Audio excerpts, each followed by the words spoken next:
Hi అండి. నేను మీ Jhansi's channel నుండి మాట్లాడుతున్నాను. ఈరోజు ఒక కూర చూపిస్తానండి. చిక్కుడుకాయ వేపుడు చేసుకుందాం ఈరోజు.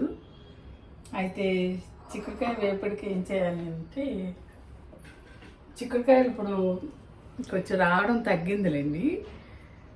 మొన్న ఉగాది వరకు చాలా బాగుంటాయి చిక్కుడుకాయలు. ఉగాది తర్వాత ఈ మన పందిరి చిక్కుడు మాత్రం కొంచెం పురుగులు వచ్చేస్తాయండి.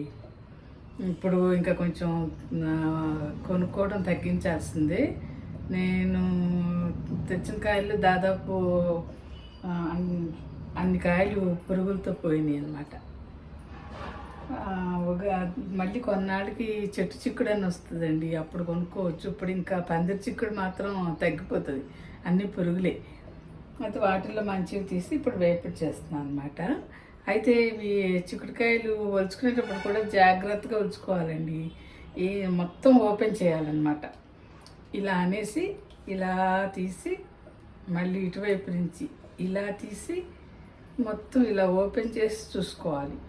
లేకపోతే కాయంతా ఇలా ఓపెన్ చేసి చూసుకోవాలండి. కాయంతా బాగున్నట్టుంటుంది, లోపల పురుగులు వచ్చేస్తున్నాయి అన్నమాట. ఇప్పుడు మనం ఇలా ఓపెన్ చేసి బాగుంది అనుకున్న దాన్ని మళ్ళీ ఇట్లా రెండుగా కట్ చేసి ఇలా కాయలన్నీ ఇలా తుంచి పెట్టుకోవాలి. ఫస్ట్ ఇలా ఉన్న కాయని ఇటువైపు ఇలా అని ఇలా తీసేస్తాం కదా. అంటే తెలియని వాళ్ళకి, చిన్నపిల్లలకి అది కూడా తెలుస్తుంది కదా అని చూపిస్తున్నాం. పెద్దవాళ్ళకైతే అందరికి తెలుస్తుంది అనుకోండి. మళ్ళీ వెనక నుంచి తీసేటప్పుడు కూడా ఇలా కొంచెం ఇట్లా అనేస్తే ఈయన కూడా వచ్చేస్తుందండి. వచ్చేసిన దాన్ని మొత్తం ఓపెన్ చేసి చూడాలి. లేదంటే పైన అంతా బాగున్నట్టుండి మధ్యలో పెద్ద పెద్ద పురుగులు ఉంటున్నాయి ఒక్కోసారి. అందుకని జాగ్రత్తగా గమనించి మొత్తం ఓపెన్ చేసి రెండుగా కట్ చేసుకోవాలన్నమాట. అలా కట్ చేసుకున్న వాటిని చక్కగా 2-3 సార్లు కడిగేసి, 3 సార్లు అన్న కడగాలండి. ఇప్పుడు అన్ని మందులతో కదా వచ్చాయి. కడిగి కుక్కర్లో వేసి కొంచెం ఉప్పు పసుపు వేసి ఇదిగోండి ఉడికించి పెట్టుకున్నాను. అంటే కొంతమంది వీటిల్లో అంటే ఇది వేపుడు కాబట్టి ఇలా ఉడికించి పెట్టుకున్నామండి. అదే మనం టమాటాలు వేసి కానీ లేదా చిక్కుడుకాయ కొంచెం ఇగురులా చేసుకోవాలంటే ముందు ఉడికించక్కర్లా, డైరెక్ట్గా కుక్కర్లో వేసేసి వండేయచ్చు. కాకపోతే ఇది నేను కొంచెం వేపుడులా చేస్తున్నాను కదా, అందుకని. ఇది పాన్ వేడెక్కింది. దీంట్లో నూనె చూడండి ఎలా వేస్తున్నాను. కొంచెం కూర కదండి, ఎక్కువ చేయట్లేదు కదా, అందుకని నూనె 2 గరిటెలు అన్నమాట.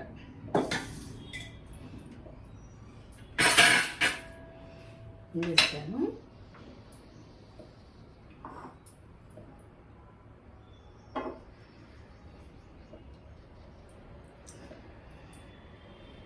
ఆయిల్ వేడవుతుందండి, ఒక్క నిమిషం.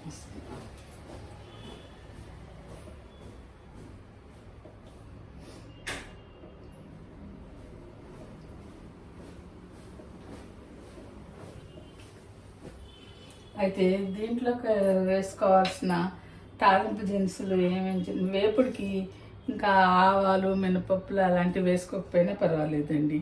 ఇదిగోండి ఎండుమిరపకాయలు, 2 వెల్లుల్లి రెబ్బలను, జీలకర్ర మాత్రం వేస్తాను. అంటే నేను చేసే పద్ధతి చెప్తున్నాను అనమాట. కొంతమంది దీంట్లోనే మినపప్పు, శనగపప్పు అన్నీ కూడా వేసుకుంటారు. వాళ్ళకి అట్లా టేస్ట్ నచ్చితే అలా కూడా చేసుకోవచ్చు. కాకపోతే నేనైతే ఇట్లా వేపుళ్ళకి ఎండుమిరపకాయలు, జీలకర్ర, వెల్లుల్లిపాయ మాత్రమే వేస్తానండి. తాలింపులో కరివేపాకు కూడా వేసుకుంటాం కదా, వేసుకుని ఈ వేపుడికి ఆవాలు వేయనమాట.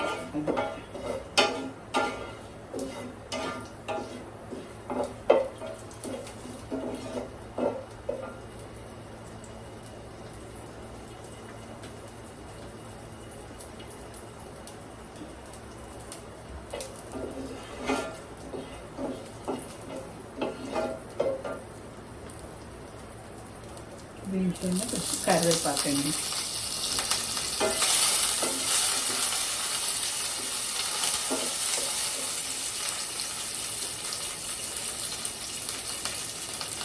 ఉల్లిపాయలు ఒక ఉల్లిపాయ కోసాను, ఒక 3 పచ్చిమిరపకాయలు కట్ చేస్తానండి.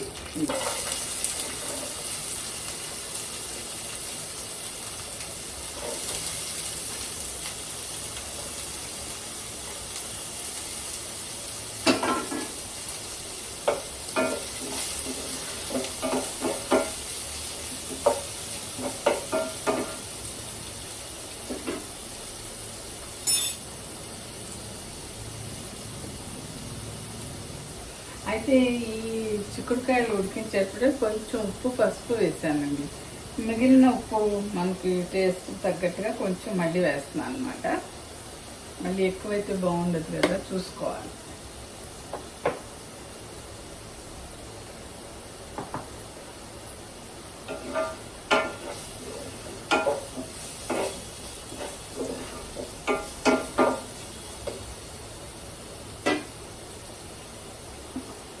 ఈ వేపు చేసుకున్నప్పుడు పప్పుచారు కానీ లేదంటే పెసరకట్టని కూడా చేస్తామండి.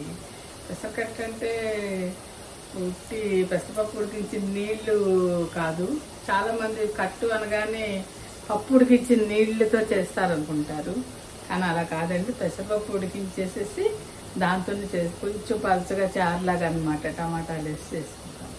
అట్లా పెసరకట్టు కానీ లేదా ఏదైనా ఆకుకూర పప్పు కానీ కాంబినేషన్ ఉంటే నంచు తినడానికి అది బాగుంటుంది అన్నమాట. మామూలు చారు కంటే అట్లా పప్పు చారు కానీ పెసరపప్పుతో చారు కానీ ఆకుకూర పప్పులు కానీ చేసుకుంటే బాగుంటుంది.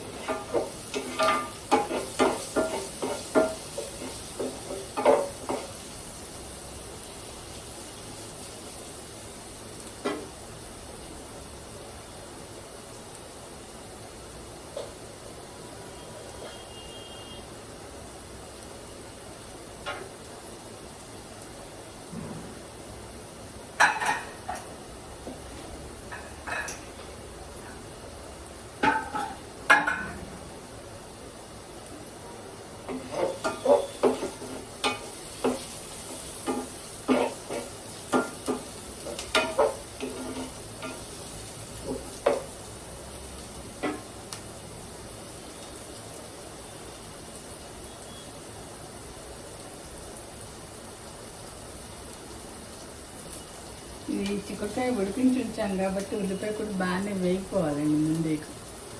కొంచెం పచ్చిగా ఉందంటే పచ్చి పచ్చిగా తగులుతుంది నోటికి కూర అయినాక, అందుకని కొంచెం బాగానే వేగాలి.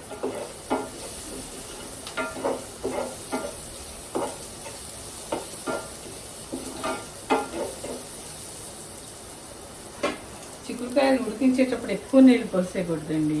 మళ్ళీ ఎక్కువ నీళ్ళు పోసేస్తే దాన్ని ఎగరబెట్టడానికి టైం పట్టేస్తుంది. అందుకే కొంచెం ఒక అరకప్పు నీళ్లు పోసి కుక్కర్లో ఉడికించాను. ఇంకా కొంచెం ఒక 3-4 విజిల్స్ రానిచ్చానండి. ఇంకా కొంచెం నీళ్ళుంటే అలాగే కుక్కర్ని స్టవ్ మీద పెట్టేసి ఎగరబెట్టేసాను అనమాట. నీళ్ళు ఏం పారవేయకుండా. పారపోస్తే మళ్ళీ వాటిలో ఉన్న వాల్యూస్ అన్ని పోతాయి ఉంటారు కదా.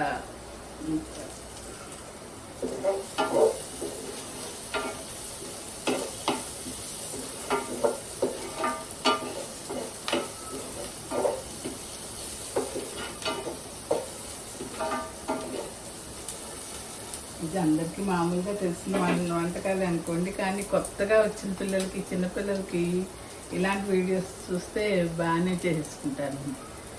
అప్పుడే వంట నేర్చుకునే వాళ్ళు ఇంకా యూట్యూబ్లో సెర్చ్ చేస్తుంటారు కదా, వాళ్ళకి బాగానే ఉపయోగం అండి ఇలాంటి వీడియోస్.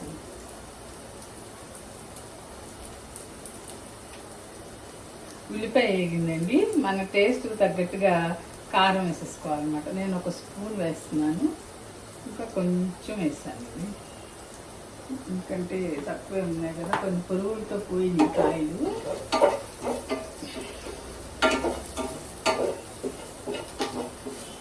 ఈ ఉల్లిపాయలోనే కనబడుతుంది కదా కారం వేసేసాను. ఈ కారం కొంచెం వేగినాక ఇది చిక్కుడుకాయలు వేసేస్తున్నాను.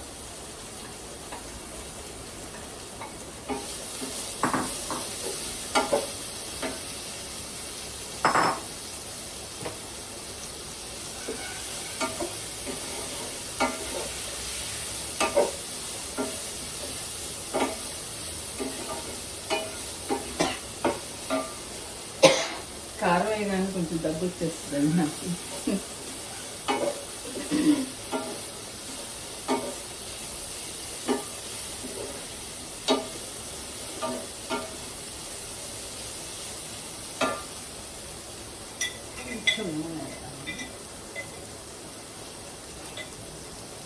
కొంచెం నూనె పట్టుకోండి, కొద్దిగా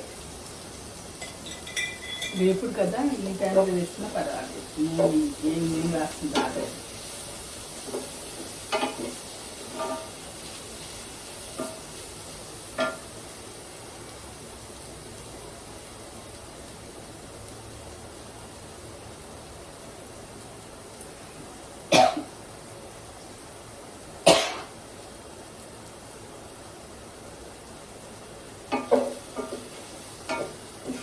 ఇలా వేగుతున్నప్పుడు అండి వీటికి కొంచెం టేస్ట్ రావాలంటే ఏం చేయాలంటే ఇట్లా 4 వెల్లుల్లి రెబ్బలు ఇట్లా కొంచెం దంచి పెట్టుకున్నాను. మనం కచ్చాపచ్చిగా చిన్న రోలు ఉంటుంది కదా, దాంట్లో దంచేసుకోవచ్చు, లేదంటే మన అప్పడాలకరతో ఇలా దంచి పెట్టేసాను. అవి ఇలా వేగుతున్న టైంలో కారం వేస్తున్నప్పుడు కారమే కానీ ఇవి కూడా వేయాలి. ఇదివరకు వెల్లుల్లిపాయ జీలకర్ర కలిపి దంచి వేసేవాళ్ళం, కానీ అట్లా కంటే కూడా ఇట్లా ఉత్తి వెల్లుల్లిపాయ వేస్తే జీలకర్ర తాలింపులో వేసేసి ఇట్లా వెల్లుల్లిపాయ వేస్తే రుచి బాగున్నట్టు అనిపిస్తుందండి. అందుకని ఈ మధ్య ఇలా చేస్తున్నాను. ఇదివరకు జీలకర్ర వెల్లుల్లిపాయ దంచి వేసేవాళ్ళు, ఆ టేస్ట్ కంటే ఇదే బాగుంది. ఉత్తి వెల్లుల్లిపాయ జీలకర్ర తాలింపులు వేసి.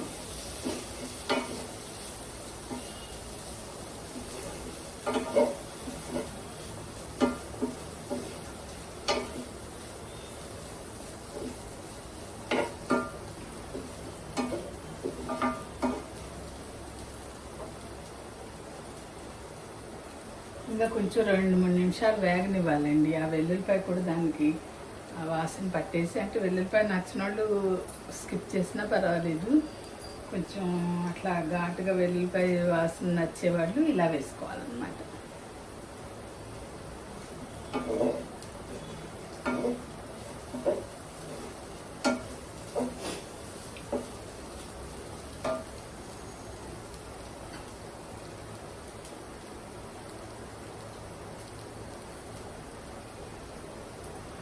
దీంట్లో ఇప్పుడు కొంచెం కడిగి సన్నగా కట్ చేసి కొత్తిమీర వేస్తున్నాను.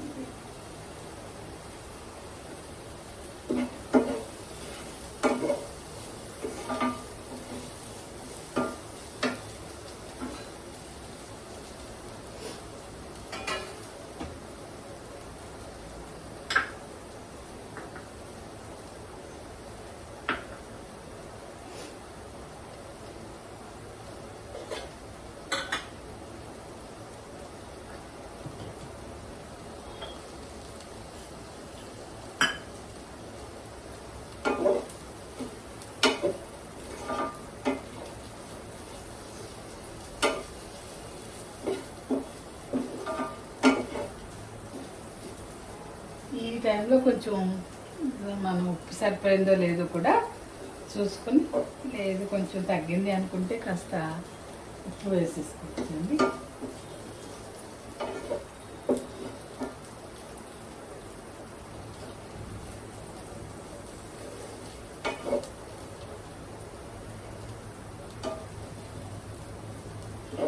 చూసారా, చిక్కుడుకాయ ఇప్పుడు రెడీ అయిపోయింది. ఇలా ముందే ఉడికించి పెట్టుకుని తీసుకుంటే మనకి త్వరగా కూడా అయిపోతుందండి. అయితే మీకు ఇంకొక విషయం చెప్పాలి. నేను ఇప్పుడు పెసరకట్టు అన్నాను కదా, ఇప్పుడు దీనికి కాంబినేషన్గా ఇంకా ఏదైనా చేసుకోవాలన్నాను కదా, దానికి మనం ఏం చేయాలనేది చెప్తాను. ఇగోండి, ఈ పెసరపప్పు నానబెట్టాను. కొంచెమే కావాలి కదా, మేము ఇద్దరమే ఉంటామన్నాను కదా, అందుకని ఒక 1/2 కప్పు పెసరపప్పుకి ఒక 2 స్పూన్లు పెసలు కూడా వేసి నానబెట్టేసానండి. అయితే దాంట్లో కావాల్సినవి ఇగోండి, చింతపండు తక్కువగా వేసుకుని, చింతపండు అసలు వేసుకోరు కొంతమంది. అయితే పెసరపప్పుతో పెసరకట్లా చేసుకునే వాళ్ళు చింతపండు అసలు వేసుకోరు అనమాట. అందుకని ఒక 3 టమాటాలు కట్ చేశాను. ఒక 2 అంత సైజు ఉన్నాయి, ఒకటి కొంచెం చిన్నదండి. దాంట్లోకి కొద్దిగా చింతపండు తక్కువ. ఇప్పుడు ఈ పెసరకట్టు ఇది కడిగి పెట్టాను కదా, దీంట్లో 2 గ్లాసులు నీళ్ళు పోసానండి. అంటే కొంచెం పలచగానే చేసుకుంటాం ఇది చారులాగా.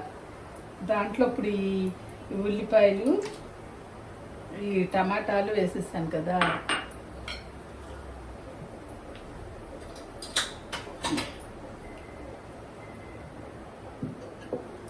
ఇవన్నీ మనం కుక్కర్లో వేసేసుకోవాలండి.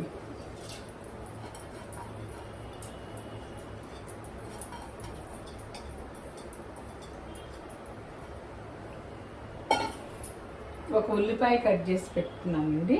ఉల్లిపాయ, 2 పచ్చిమిరపకాయలు, కొత్తిమీర ఇవి కూడా దీంట్లో వేసేస్తున్నాను.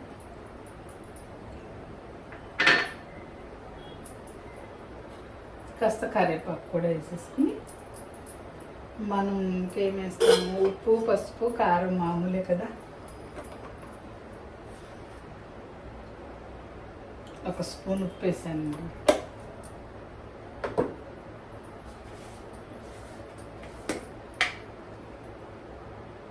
పసుపు,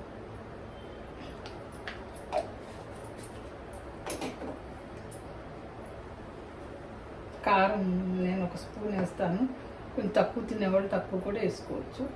పచ్చిమిరపకాయలు ఎక్కువ వేసుకుని కారం తక్కువ వేసుకునే వాళ్ళు కూడా ఉంటారు, అలా కూడా చేసుకోవచ్చు. ఇప్పుడు ఇవన్నీ కలిపేసాం కదా,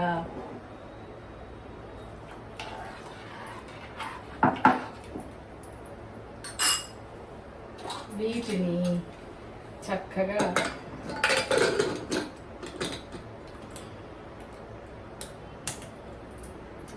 ఈ కుక్కర్ స్టవ్ ఎక్కించారన్నమాట.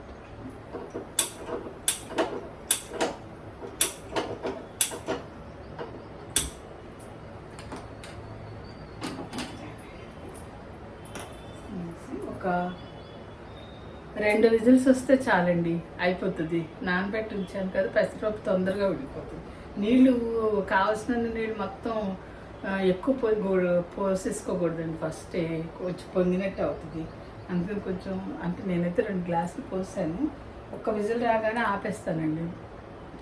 ఆపేసేసి తర్వాత తాలింపు చల్లారినాక కాస్త గరిటెతో ఇలా కలిపేసేసి ఏం చేయాలి, మనం తాలింపు పెట్టేసుకోవాలి. తాలింపు పెట్టుకున్నప్పుడు మళ్ళీ ఆమె కొంచెం మరీ చిక్కగా ఉంది అనుకుంటే కొంచెం నీళ్లు కలిపేసి కొంచెం ఒక 5 నిమిషాలు మరిగించి దించేసుకోవచ్చండి. తాలింపులో మాత్రం ఏమి వేయాలంటే మెంతులు, ఆవాలు, జీలకర్ర, ఎండుమిరపకాయలు, వెల్లుల్లి రెబ్బలు అనమాట. ఇంగువ నచ్చిన వాళ్ళు ఇంగువ, నేనైతే ఇంగువ కూడా వేస్తానండి తాలింపులో. కొంచెం కరివేపాకు ఎలాగైనా వేస్తాము, అదనమాట. పెసరపప్పు, పెసరకట్టు అన్నమాట. పెసరపప్పుతో చారు, చిక్కుడుకాయ వేపు. ఇప్పుడు అదంతా అయ్యేటప్పటికి వీడియో లెందీ అవుతుంది కదండి, అందుకని అది 2 విజిల్స్ రాగానే ఆపేసి తాలింపు పెట్టుకోవాలని నేను ఇందాక చెప్తున్నాను కదా, అలా చేయాలి. ఇది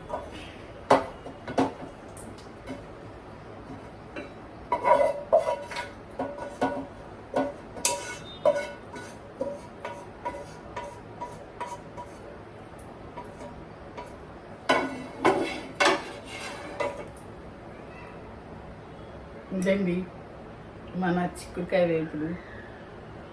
ఓకేనా? మీరు కూడా ఈ పద్ధతిలో చేసుకుని టేస్ట్ చూడండి. Thank you.